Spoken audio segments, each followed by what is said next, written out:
A measure to ban the state's universities from raising tuition for a couple of years advances out of the Texas Senate. Its fate in the House, though, is less certain. That's where we start this edition of your Texas Political Roundup.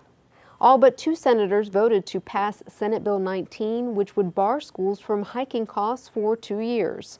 After that, schools would be limited to increases of 1% plus the rate of inflation.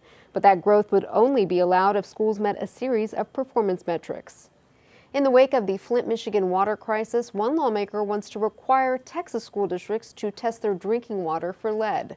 State Representative Nicole Collier, a Democrat out of Fort Worth, is proposing the state's 1,200 school districts and charters pay for annual water supply testing at an estimated cost of up to $3,000 per building.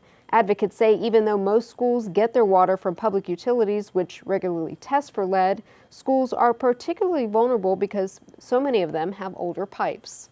Rick Perry is back in the headlines, this time for snagging a coveted spot on the National Security Council.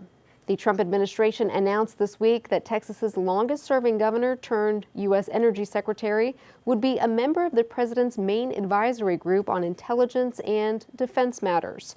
There is precedent for his post. As Energy Secretary, Perry oversees the country's nuclear arsenal. I'm Alana Rocha. House lawmakers are still recovering from an hours-long budget debate. Read our complete coverage, plus keep up with what's happening in Washington, all online at texastribune.org.